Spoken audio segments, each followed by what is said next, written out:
Hey, this is Ryan with Mama on Mission, and today I'm going to talk to you about disciplining our children. I know that word kind of has a negative connotation, and so that seems kind of like a harsh, even titling that, I was like, that sounds weird.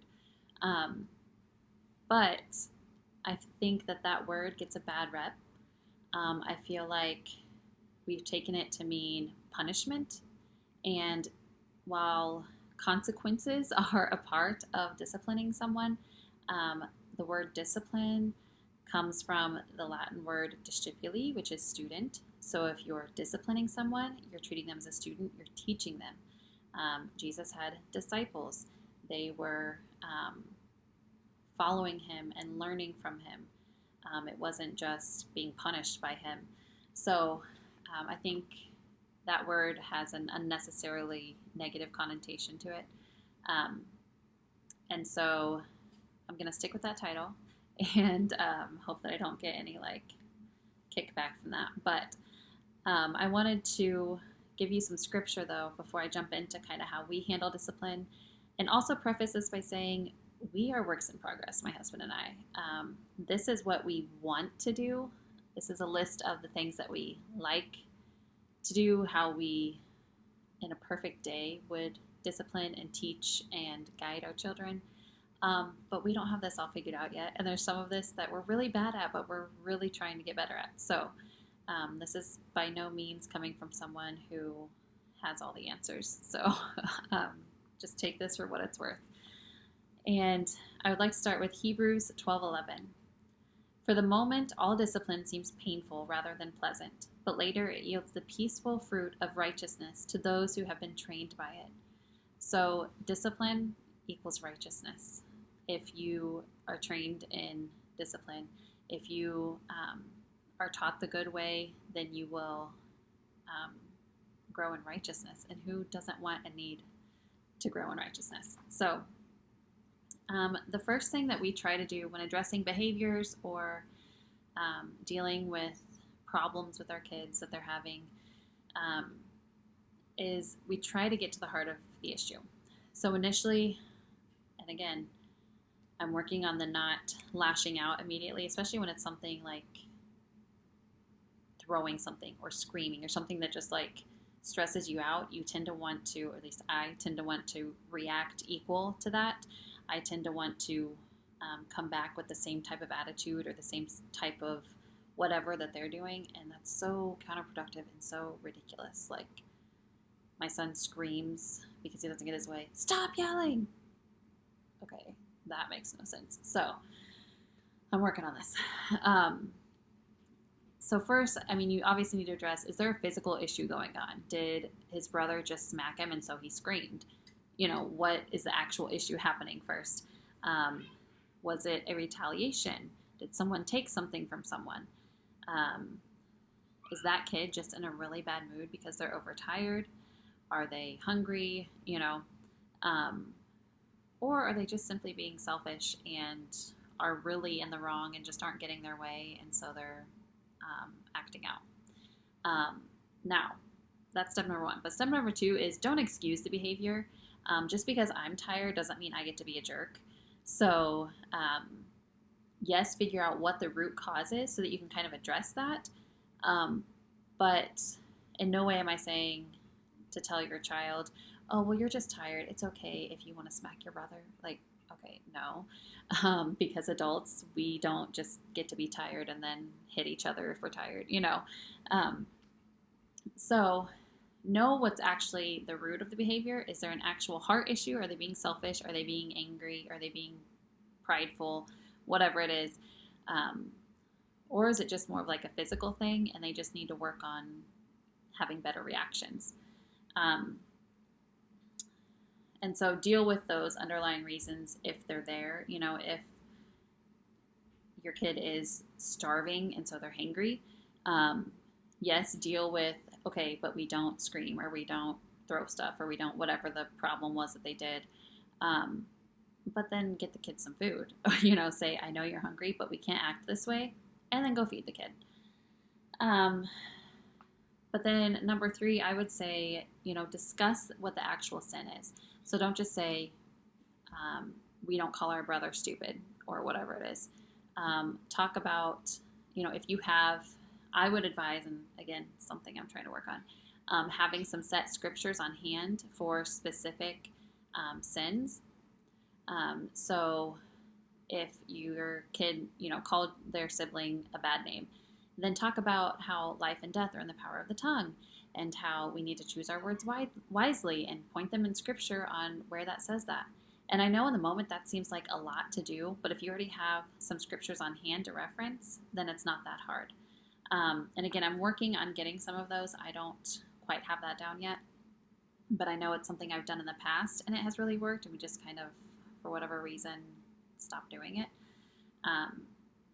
But once you're at the heart of the issue, discuss what the sin is and why they shouldn't be doing that thing, and where in scripture it says that. And then number 4, I try to encourage my kids in forgiveness. So therefore they need to apologize to whomever they've sinned against, including the Lord. I do encourage them to pray and ask for forgiveness. They are not converted as of yet, so they are sinful little creatures, but I want to model that and show them, this is the correct response when you do sin, to pray that the Lord would forgive you, and then also to reach out to your sibling or to your parent or to your friend or whoever you've sinned against, and ask for forgiveness there and reconcile that relationship. And then step number 5, if the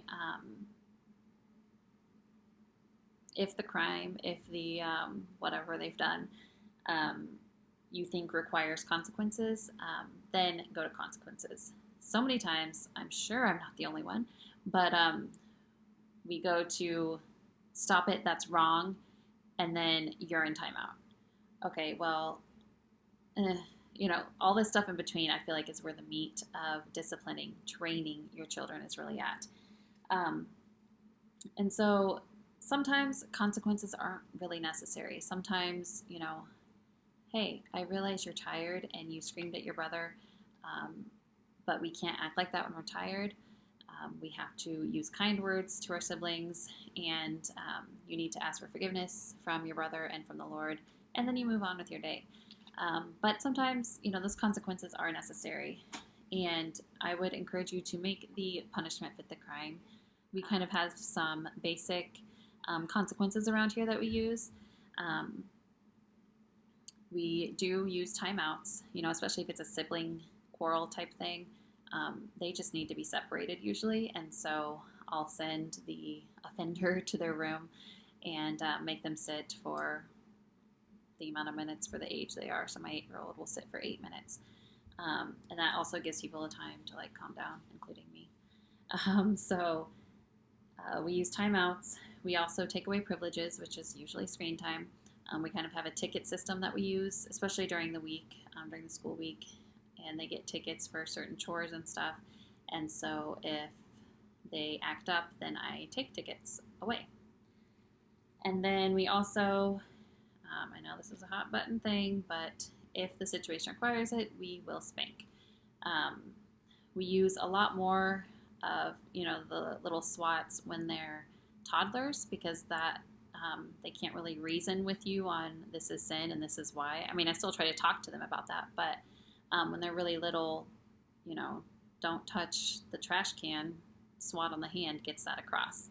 And Proverbs 13:24 does say, if you love your children, you will discipline them. If you spare the rod, you hate them. And that's pretty harsh language, but if there's no discipline, then you really don't care much for your children. And then sometimes our consequences are creative if the offense kind of calls for that. So if I have a kid who at dinner was trying to be silly, my kids really like to mess around like that and be funny, or so they think funny. And so if I have a kid that was messing around and intentionally eating really messy to make their brothers laugh, and they got food all over the floor, well, they not only have to clean up their mess, they have to sweep the whole kitchen. If, I used to have a teacher that If you couldn't walk in the hall quietly, then you had to go back and walk the hall like 5 times or whatever quietly as your punishment. So sometimes those creative consequences really help to kind of drive your point home. And as they get older, these are going to change, and even now some of these are changing. But yeah, that just is how it happens. And then last but not least, if there is some sort of remedy that just needs to happen to eliminate or to lower the chance of this happening again, then we do that. So if they just need to, if their response was just bad, then we just show them, hey, this is how you should respond when your brother does XYZ, or when you don't like this happening. This is what you should do instead of this. But then sometimes, like I said, if they need to be removed from the situation, if they're just in a situation where they're not doing well and they're just going to keep getting in trouble, then we make them go do something else. And then, or if they're, if it's a quarrel over a toy, we'll take that toy away, or sometimes we'll, set timers. You get it for 15 minutes, then you can have it for 15 minutes or whatever. So that's kind of like the set of steps I would like to always go through. Again, whether or not that happens every time is up for grabs, but we're working on it. And I just kind of wanted to end with this, reminding you, disciplining is not necessarily punishment. It sometimes includes consequences. That's not what discipline means. If you're disciplining yourself to eat better and be more physically active, you're not punishing yourself. You're teaching yourself. You're training yourself in that. And this is the same. Discipline is teaching our kids things. Proverbs 29:15, and I'm just going to paraphrase this. A child left to himself with no discipline brings shame to his mother. So I'm sure everyone can think of examples of kids who were not disciplined, were not trained up, were not given consequences when they acted out, and they turned out to be wretched adults. And they probably brought shame to their mom, who probably wishes she would have done things differently. And Proverbs 1:8 and 9 talks about hearing a father's teaching, not forsaking the mother's instruction. So that's showing that it's not just, don't do this, you're getting punished. Don't do this, or you're going to get punished. It is, okay, I'm going to teach you what to do.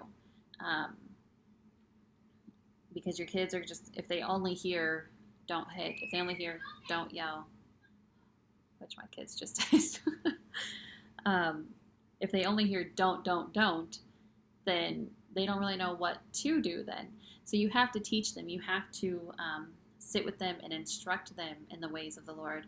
And I was just talking with my friend Jamie a while back, and she was talking about how this is one of the reasons why she's a home educator, is that it's, when your kids are in public school, it's a lot harder to have that time to sit and instruct and, have your kids tune your ear to the Father and really point them in the things that they should do instead of just telling them no.